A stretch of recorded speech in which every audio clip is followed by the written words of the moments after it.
aprovecharla porque nos mandan rápido a salir. Nomás como reporte, la semana pasada salimos 62 equipos y de esos 62 hubieron 30 personas que decidieron aceptar al Señor en su corazón como Salvador. Ese es un récord para todas las sesiones, para en un solo día tener tanta gente conversa, ¿no? Que entendieron el mensaje. Fue una gran bendición, así que estamos muy alegres. También es un récord en una sesión de clase de español siguen viniendo más. Ahorita tenemos más de 30. Cuando recién empezamos yo dije, wow, van a ser unos 10, unos 12, pero el Señor nos está mandando porque la mies es mucha, el trabajo es mucho y los obreros son pocos. Necesitamos gente que se anime a obedecer y a servir al Señor. Así que vamos a orar. Antes un anuncio rapidito bueno, las hermanas ya saben, esperaba que vengan los otros hermanos que vinieron la semana pasada, pero las clases que se están grabando se están poniendo en el webpage de Tesoros del Cielo. Si quieren revisar las clases que se perdieron, las primeras dos están online, como se dice, en línea. Así que vamos a orar y a empezar la clase para bendecir al Señor con nuestra presencia. Bendito Padre Celestial, te damos gracias por este momento que nos das, Señor, para repasar y estudiar tu palabra, Señor. Qué hermosa verdad encontramos en tu Biblia, Señor. Gracias por dárnosla y revelar a nuestro Señor Jesús mejor para que podamos tener una relación con Él, una intimidad de conocer al mismo Dios encarnado. Gracias por cada hermano, cada hermana presente, Señor. Te bendecimos y te damos a ti la gloria por todo lo que hiciste la semana pasada en los corazones de la gente que escuchó tu palabra, Señor. Cuida esa semilla, Señor, que dé fruto de arrepentimiento, de buenas obras, Señor, y de obediencia para la gloria de tu nombre. Te bendecimos y te damos gracias en el nombre de Jesús. Amén, amén. Bien, en esta clase nos toca ver, es la semana número 4, un análisis de la presentación del Evangelio, ¿verdad? En la introducción descubrimos en lo que la persona estaba confiando para su salvación. Con las respuestas que ellos nos dan, dice que de la abundancia el corazón habla la boca, ¿no? Cuando la gente dice, oh, yo me puedo salvar por mis obras, está revelando en qué está confiando. Y ya yo les animo, pregunten así a hermanos, aún hermanos que vienen a la iglesia, ¿verdad? Pregúntale, ¿estás seguro si te mueres y vas a ir al cielo? Y se van a sorprender muchas veces que nuestros mismos hermanos nos van a decir, no soy seguro. Y peor, la segunda pregunta, cuando se le hace, yo lo hice con mi familia, con mi hija, con mi hijo, yo quería estar segura de en qué estaban confiando ellos y les pregunté y mi hija contestó muy parecido a lo que yo contesté al principio, de que yo le obedecía, o sea, hay obras, ¿verdad? Porque yo había creído en Jesús y porque le obedecía. Entonces le expliqué cómo era el Evangelio y pude encarrilarla otra vez a la fe verdadera de solo Jesús, ¿verdad? Así que practiquen en eso, porque con esas respuestas podemos saber en qué está confiando la persona y al mismo tiempo nosotros, ellos al mismo tiempo descubren, se dan cuenta en qué están creyendo. Es muy importante cuando uno da el Evangelio, la expresión de nuestra cara, ¿verdad? Que nuestros gestos vayan con lo que está diciendo, ¿verdad? Por ejemplo, si decimos, le traemos un mensaje muy emocionante, las mejores noticias del mundo, ¿verdad? Como que no, en verdad queremos compartir con usted algo tremendo que Dios nos ha dado, ¿verdad? Un regalo, ¿verdad? Unas buenas noticias, ¿verdad?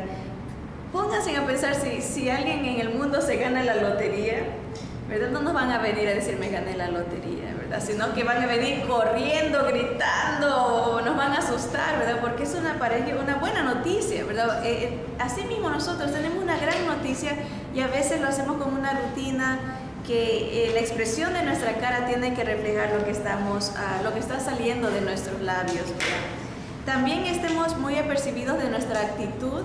Nunca hagamos de menos a la gente. A veces hay personas que cuando predican, cuando enseñan, les dicen, tú no sabes, es que tú no has leído la Biblia, es que yo he estudiado, ¿verdad? Y eso es ofensivo, ¿verdad? Debemos de tener mucho cuidado cómo nos expresamos, nunca hacer de menos a nadie. A nadie nos gusta que nos ofendan así, entonces debemos tener mucho cuidado. Cosas que en la presentación del Evangelio que estamos estudiando, que mucha gente no sabe, es que el ser humano no se puede salvar a sí mismo. Esa es una de las primeras cosas que ellos no saben. Mucha gente cree que sí se puede salvar sola. Otra cosa es que Dios es santo y que tiene que castigar el pecado. Él no quiere castigar al ser humano, pero tiene que castigar la desobediencia, las transgresiones, las rebeliones, todas las formas diferentes que hay de pecado. Otra cosa que la gente no sabe, muchos, por ejemplo, hablamos a veces con musulmanes, con hindús, se va a hablar a veces con gente de diferentes religiones que no saben que Jesús es Dios. Él dijo ser Dios y lo probó cumpliendo y resucitando, ¿verdad? Así que esa es una de las cosas que tenemos en la presentación también, que la muerte del Señor Jesús fue por nuestros pecados, ¿verdad? Él llevó nuestro castigo, cargó nuestra cruz, sufrió la pena de castigo, que es la separación con Dios. O sea, Él sufrió que su Padre lo abandone. Él grita desde la cruz: ¿por qué, Dios mío, por qué me has desamparado? ¿Verdad? La angustia que la gente va a sentir en el infierno la sufrió el Señor en la cruz. Es esa separación de la presencia de Dios en su vida. Como humano, como Dios, estaba sufriendo es un misterio cómo pudo Él sufrir esa separación, pero lo hizo por amor de nosotros, y eso es lo que la gente no sabe en la presentación. Hemos visto la semana pasada que la presentación explica que el cielo es un regalo, ¿verdad? Es por gracia, y también explicamos qué es la gracia. Gracia quiere decir un regalo, un don que no nos merecemos, algo que no nos merecemos, diferente a la misericordia. Gracia es algo que nos dan sin que nos merezcamos, y misericordia es que no nos dan lo que nos merecemos, ¿verdad? Por ejemplo, para mí es más fácil entenderlo cuando hacemos la ilustración de que un policía nos para, que nos vamos por la calle 30, dice 35, pero si vamos a 60 en una calle de 35 y nos para un policía, ¿verdad? Y dice, se dio cuenta de que a qué velocidad venía así, se merece un ticket, ¿verdad? Y dice, permíteme, deme su licencia, su registración, y se va a su carro. Y cuando regresa, en lugar de darnos un ticket, se acerca y dice, sabes que no te voy a dar la infracción. Eso es misericordia. No nos da lo que nos merecemos la infracción. Y dice, espérate un ratito, y se va al carro otra vez y regresa y dice, aquí te doy unos boletos para que vayas a Disney. Eso es gracia. Nos está dando lo que no nos merecemos, ¿verdad? No nos dio lo que nos merecíamos, y aparte nos está dando lo que no nos merecemos, ¿verdad? Gracia es un regalo inmerecido, ¿verdad? Un favor que no nos merecemos. También en la presentación vamos a ver el significado de fe. Mucha gente dice, yo tengo fe, pero solo hay una fe que salva, ¿verdad? Y eso hay que explicarlo bien en la presentación. Lo vamos a ver en las próximas semanas. Cuando vamos a analizar el material de nuestra carpeta, cuando hablamos del material, estamos hablando, busquen la página donde está la mano. La mano ahí nos va a explicar lo que tenemos que memorizarnos o teníamos que memorizarnos para hoy. Bien, para poder entrar al segundo punto, ya vimos la gracia de Dios. Siempre hay una transición entre cada punto. Transición es una oración, unas palabras que nos van a conectar entre punto y punto. Vimos la semana pasada, el cielo es un regalo de Dios, no lo merecemos ni lo podemos comprar, y tiene esos versículos. El regalo de Dios es vida eterna, ¿verdad? Y el segundo es que por medio de la fe, por gracia sois salvos, por medio de la fe, y esto no es de vosotros, es un don de Dios. Entonces ahí paramos. Ahora la transición es esta. El cielo tiene que ser un regalo por cómo es el hombre, por nuestra naturaleza, por cómo somos nosotros. Dios nos tiene que dar el cielo como regalo. Entonces ahí vamos a explicarle el segundo punto, que es hombre. Ya está el cielo, la gracia. Ahora vamos al 2, el hombre. Primer punto, el hombre es pecador.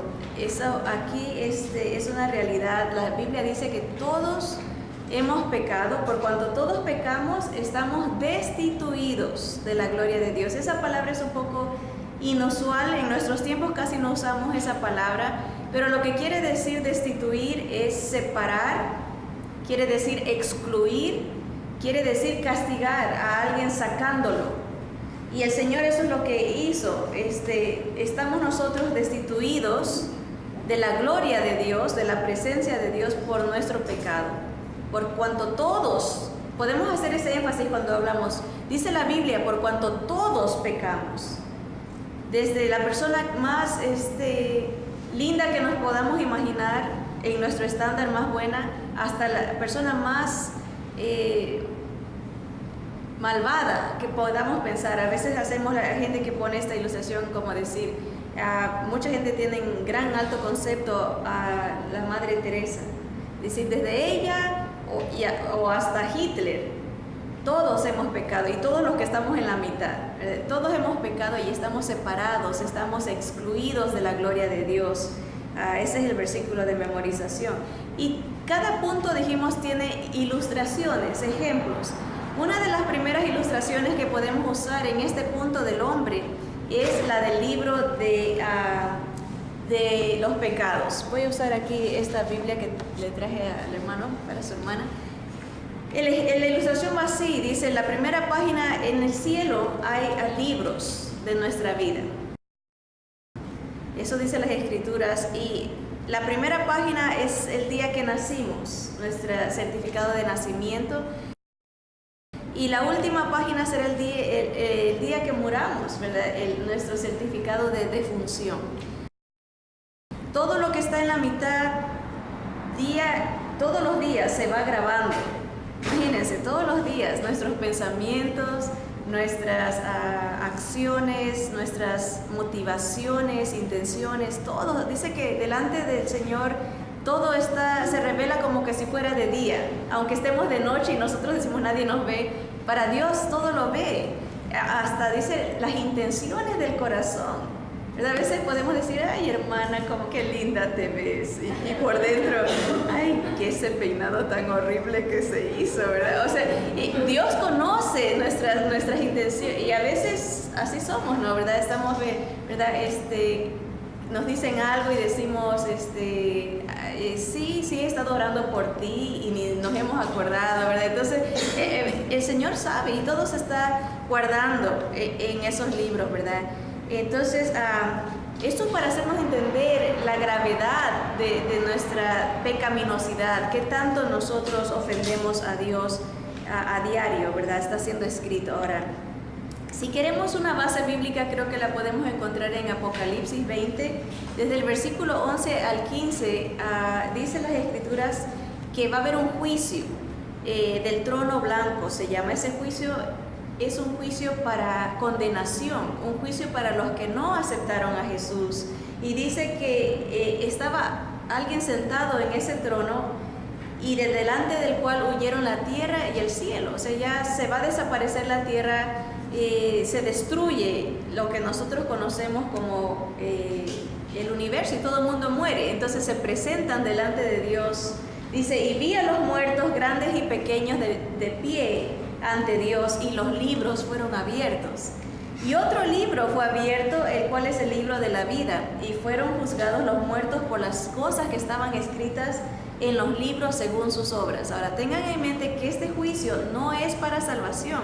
Todo mundo va a ser condenado en este juicio, pero van a sufrir castigos de acuerdo al nivel de pecaminosidad. O sea, así como va a haber premios de acuerdo a la obediencia, coronas, también va a haber niveles de castigo, ¿verdad? Va a haber, Dios es justo y no le va a dar, por ejemplo, el mismo castigo a alguien que, por ejemplo, que ha matado o alguien que no ha matado, pero ha tenido otros pecados, también va a haber esa manera de juzgar. Dice el versículo 13 de Apocalipsis 20, y el mar entregó los muertos que habían en él, y la muerte y el Hades entregaron los muertos que habían en ellos, y fueron juzgados, otra vez dice, cada uno según sus obras. Y la muerte y el Hades fueron lanzados al lago de fuego. Esta es la muerte segunda. Ya no hay salvación, ya no hay oportunidad.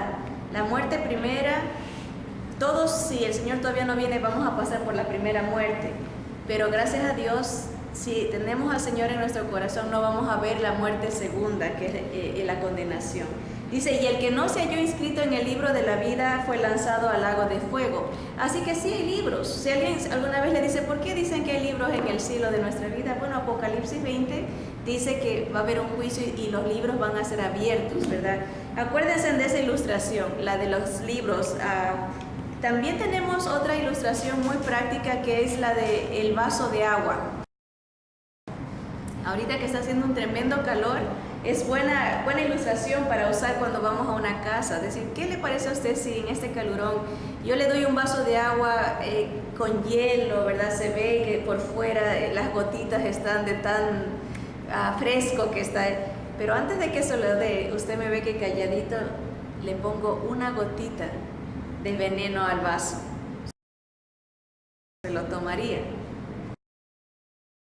Entonces la gente dice, no, pero yo le puedo decir, pero es una gotita nomás, ¿verdad que? Pero no, porque es veneno, ok, ¿por qué no se lo toma uno? Porque en el momento que, aunque sea una gotita, contamina completamente toda la bebida, y esa es la idea, ¿verdad? Un solo pecado nos contamina de tal manera que no nos hace perfectos, y ese vaso ya no sirve. Mucha gente dice, bueno, si le echo más agua, ¿se lo tomaría? No, tampoco, porque sigue contaminado. Muchas veces la gente dice, voy a echarle buenas obras a mi vida para que se quite lo malo, pero no, porque ya está contaminado. No importa qué tanto bueno se le eche, de todas maneras ya no sirve ese vaso. En este caso, nuestra vida, nuestro cuerpo no es perfecto. Ahora, en este momento, acuérdense, estamos hablando ya de la gracia y del pecado. Hay que involucrar a la gente para que no se duerman, no se distraigan, ¿verdad? Usted dígale al que está hablando, ¿qué diría usted? Ya para este punto ustedes saben el nombre de la persona. Dígale, por ejemplo, María, ¿qué diría usted que es pecado para usted? ¿Qué entiende usted que es pecado? Entonces, la gran mayoría de la gente va a decir es quebrantar los 10 mandamientos, mentir, adulterar. Hay gente que dice robar, matar. Esos son los más comunes. Muy poca gente se enfoca, por ejemplo, en pecados de adulterio, pero ahí los vamos a llevar nosotros a esa realidad. Ahí tenemos que definir qué es pecado. Pecado quiere decir fallar el blanco. ¿Han visto ustedes esas gente que juega de flecha, verdad? Eso iba a decir arquería, pero eso es en inglés archery, ¿no? Las flechas. Antes, en el pasado, se decía que los reyes jugaban esto y tenían a alguien parado al lado del blanco, ¿verdad? El blanco es ese que tiene las ruedas y en el centro el punto del blanco. Si el rey fallaba, tiraba la flecha y se iba la flecha por un lado, el que estaba cerca del blanco le gritaba pecador, porque quiere decir que falló el blanco, le gritaba pecador. Con el tiempo pues ya no usamos eso, entendemos pecador más bien como alguien que hace algo malo, ¿verdad? Que desobedece. Pero pecar es fallar el estándar, el blanco, la meta que Dios ha puesto para el humano, la perfección. Y el blanco en este caso, como dice, es el estándar establecido por Dios. Dios tiene un estándar de perfección que no podemos alcanzar por nosotros mismos, pero fue evidenciado por Jesús. Jesús fue perfecto, él vivió el estándar que Dios requería. Por eso Jesús es el único digno de pagar la deuda, porque Él cumplió con todos los requisitos de la ley. Él todo lo que hizo cumplía, todo lo establecido por Dios. Por eso Él decía, para que la Escritura se cumpliese, lo hacía. Y esto dijo, se cumplió la Escritura. Iba cumpliendo todo el estándar requerido por Dios. Por eso fue aceptado por su Padre como el sacrificio perfecto. Otras palabras para pecado que podemos decir a la gente, sí, pecado es fallar el blanco, transgresión, rebelión, desobediencia, iniquidad, todas esas palabras. Transgresión es, por ejemplo, si sabemos que Dios ha dicho, no hagas esto. Transgredir es hacer lo contrario, pasarse la línea. Es como que hay una línea aquí y uno transgrede, se pasa. Rebelión sabemos que es tener una actitud en contra. Rebelarse es estar en contra de Dios. Y Jesús dijo, el que no es mío, está en contra mío. Eso es bastante interesante entender los conceptos de pecado. Dice Romanos 3:20 que por las obras de la ley ningún ser humano será justificado delante de Dios, porque por medio de la ley es el conocimiento del pecado. Isaías 59:2 dice que nuestras iniquidades, nuestras rebeliones, nuestros pecados, nuestras transgresiones han hecho división entre nosotros y Dios. Noten cómo la Biblia lo pone, no dice entre Dios y nosotros. La división está entre nosotros y Dios, porque nosotros somos los que hemos quebrantado su ley, no podemos llegar a su gloria. Es de abajo para arriba, pero la salvación viene de arriba para abajo, ¿verdad? El pecado de aquí para allá no nos deja entrar, pero de allá para acá el Señor hace un camino, ¿verdad? Dice, y vuestros pecados han hecho ocultar de vosotros su rostro para no oír. Dios no escucha al pecador. Ahora, cuando estamos hablando del segundo punto, hermanos, ya estamos hablando del pecado. Es muy importante explicar esto para que la gente entienda su situación delante de Dios. Tenemos que hacer referencia a los diferentes tipos de pecado. La gente normalmente se enfoca en los de comisión, los que yo no hago lo malo. Comisión es algo de hacer. Yo dice no robo, no miento, y ahí ya están mintiendo cuando dice yo no miento. A veces dicen yo no he matado a nadie. Pecados de comisión, pero hay muchos pecados de omisión, que es no hacer lo bueno. Y Dios dice al que sabe hacer lo bueno y no lo hace, le es pecado, ¿verdad? Tantas cosas, por ejemplo, amar a nuestros enemigos. A veces no podemos ni amar a nuestros amigos. Yo siempre les digo eso. Dios dice debemos de amar a los enemigos y a veces no podemos ni amar ni a nuestra propia familia, ¿verdad? Está ahí la gente, no nos aguantamos y todo. Es un pecado de omisión, no hacemos lo que Dios nos requiere. Dios dice, por ejemplo, orad sin cesar, sed agradecidos, da gracias en todo, ¿verdad? El Señor dice ¿qué más? Regocijaos en el Señor, está siempre gozosos, ¿verdad? Y uno que a veces anda ansioso, molesto, todo, pecados de omisión, no hace lo que debe. Pero los más peligrosos son los que no se ven, los pecados de pensamiento, ¿verdad? Como dijimos anteriormente, ¿verdad? A veces criticamos, juzgamos a la gente, ¿verdad? Decimos, no te preocupes, alguien nos hace algo, decimos, no te preocupes. Y por dentro estamos a ver cómo, ¿verdad? O alguien que nos presta dinero, por ejemplo, dice, yo te voy a pagar, ok, está bien, y no cumple. Y después dice, no, llega el día que nos tienen que pagar y nos decimos, nos vienen y nos dicen, no te puedo pagar. Y uno por dentro, por fuera les dice, no te preocupes, pero por dentro uno dice, ya sabía que me ibas a fallar, ¿verdad? Y nunca más te voy a prestar, ¿verdad? O sea, hay pensamientos, ¿verdad?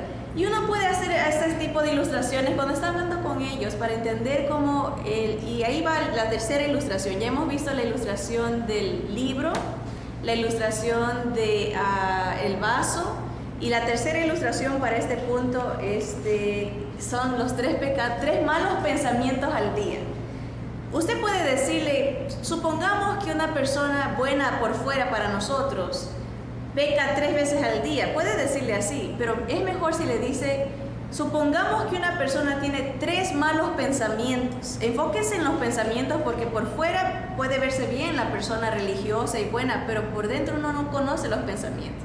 Si nos enfocamos en los pensamientos, Evitamos que alguien nos diga, bueno, ¿usted por qué me juzga? Cuando uno dice, ay, si usted peca 3 veces al día, puede decir, ¿usted cómo sabe? Yo no peco, ¿verdad? Pero si hablamos de pensamientos, nadie nos puede decir, ¿por qué me juzga? Eso es entre usted y Dios, ¿verdad? Y los pensamientos no los vemos y nos evitan caer en que nos reclamen que por qué juzgamos. Entonces decimos, supongamos que usted tiene tengo 3 malos pensamientos al día. En un año son más de 1000. Si yo llego a vivir 70 años, son 70,000 malos pensamientos. Ahora, si convertimos esos pecados en tráfico, infracciones de tráfico, boletos o tickets, serían 70,000 tickets. ¿Qué piensa usted si va delante del juez y le dice, juez, tengo unos cuantos tickets? Y el juez le dice, ok, me caíste bien. ¿Cuántos? 70,000. ¿Qué le va a decir el juez? ¿Verdad? Ni uno nos perdona. Aquí ni uno nos perdona.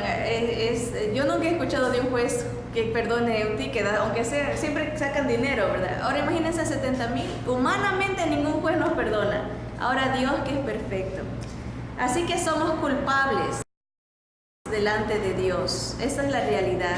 No nos podemos salvar a nosotros mismos. Y Dios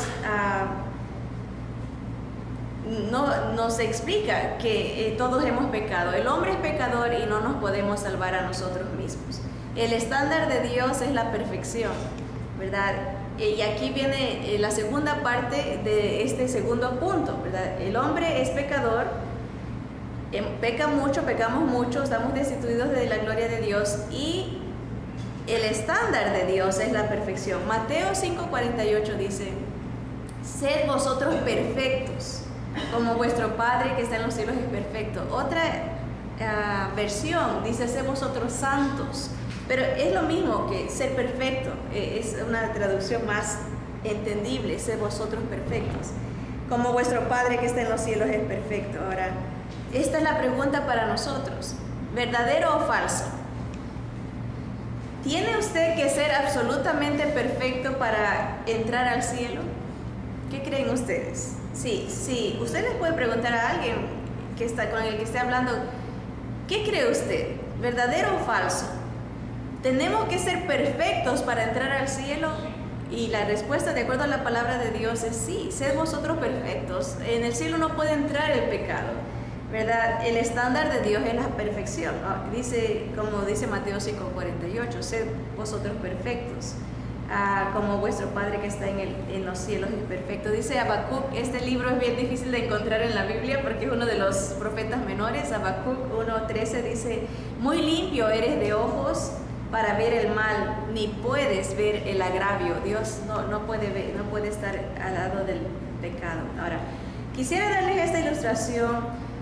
Acá es muy conocido ese programa, ya vamos a acabar, ese programa que se llama el Walking Dead, ¿verdad? Si lo han escuchado, han visto el programa de zombies, ¿verdad? Que son los muertos caminantes. Y se me vino a la idea esa ilustración. Un zombie está muerto, pero camina, habla, bueno, no habla, ¿verdad? Que sería horroroso oírlo hablar, pero camina, ¿verdad? Y me hizo acordar a esta porción de Romanos 3. Miren lo que dice Romanos 3:13 al 18. Dice, sepulcro abierto es su garganta, con su lengua engañan. Esta es una descripción del ser humano sin Dios. Veneno de áspides hay debajo de sus labios, su boca está llena de maldición y de amargura. Sus pies se apresuran para derramar sangre, quebranto y desventura hay en sus caminos. Y no conocieron camino de paz, no hay temor de Dios delante de sus ojos.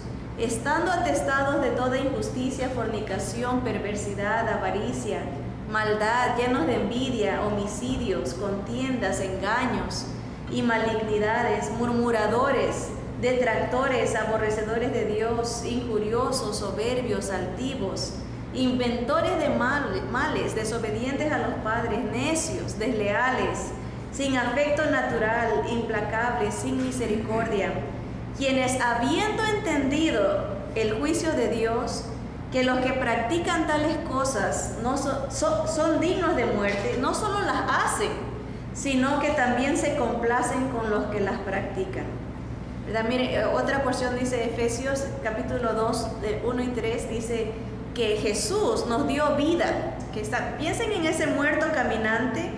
Y viene Jesús y dice, nos dio vida cuando estábamos muertos en nuestros delitos y pecados, en los cuales anduvimos en otro tiempo, siguiendo la corriente de este mundo conforme al príncipe de la potestad del aire, el espíritu que ahora opera en los hijos de desobediencia, entre los cuales nosotros vivimos en otro tiempo en los deseos de nuestra carne, haciendo la voluntad de la carne y de los pensamientos, y éramos por naturaleza hijos de ira, lo mismo que los demás.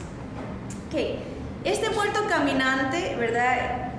Me voy a poner yo como esa idea. Yo era una muerta caminante, un zombie, ¿verdad? Esta pobre criatura estaba encadenada con cepos, ¿verdad? Esas cadenas son pesadas. No había esperanza de escaparse. Está el zombie, la muerta ahí. Y esta criatura estaba doliente, sufrida, ¿verdad? Está sin Dios, ¿verdad? En soledad y tristeza, con todas esas características que hemos leído, en amargura, odio, ira, contiendas, todo, ¿verdad? Pero Jesús viene hacia este zombie y le llama por su nombre, me llama Sandra. Y me dice, vengo a ti, mi amor, vengo a salvarte, ¿verdad? Yo lo escucho, que estoy encadenada, ¿verdad? Y poquito a poquito los ojos espirituales se empiezan a abrir, ¿verdad? Está muerta la persona, ¿verdad? Y empieza a ver la luz del Salvador, a su nuevo dueño y nuevo Señor. Y Él me dice, yo te puedo salvar. Y yo le digo, lo sé, yo lo creo, líbrame de esta esclavitud, de esta muerte en la que estoy. Ahora, cuando Jesús vino a esta zombie, antes de venir a Jesús, ¿estaba viva o estaba muerta esa criatura? Estaba muerta, ¿verdad? Estaba muerta en sus delitos y pecados. Zombie, caminaba. Mucha gente, hay un poema que dice, muertos no son los que yacen en la tumba fría. Muertos son los que teniendo el alma muerta, viven todavía. Hay gente que está caminando como esos zombies, pero están muertos espiritualmente. Respiran, pero están separados de Dios, no tienen comunión con Dios. Jesús viene a ese zombie y le ofrece salvación. El zombie no tenía que ser perfecto para venir a Jesús. Jesús viene al zombie estando como está, muerto en sus delitos y pecados. Pero en el momento que el zombie abraza a Jesús y lo reconoce como Salvador, Jesús le transmite la perfección de Él para que ese zombie ya tenga nueva vida y sea perfecto delante de la presencia de Dios. O sea, para contestar la pregunta, tenemos que ser... ¿Fue el zombie perfecto para venir a Jesús? No, ¿verdad? Él se convirtió en una nueva creación. Ese regalo ya no se le pueden quitar, esa nueva vida. Ya no es más un zombie, pero una nueva criatura perfecta en Cristo delante de Dios. Venimos imperfectos a Jesús. Después de recibirlo y creer en Él nos presenta perfectos a su Padre. Ahora, la pregunta original fue, ¿tenemos que ser perfectos para entrar al cielo? La respuesta es sí. Esa perfección nos la da Jesús, aunque estemos muertos. Él nos da vida por su sacrificio y su amor. Con eso terminamos. Mucha gente cree que la fe más la obediencia nos da salvación, pero la Biblia enseña que es la fe más la salvación los que nos hace ser obedientes, y esas obras de obediencia agradan a Dios ya cuando uno es salvo. Bien, hasta ahí lo vamos a dejar. Repasen las lecciones anteriores. Acuérdense que la pueden encontrar en nuestra página web de Tesoros del Cielo. Que el Señor les bendiga.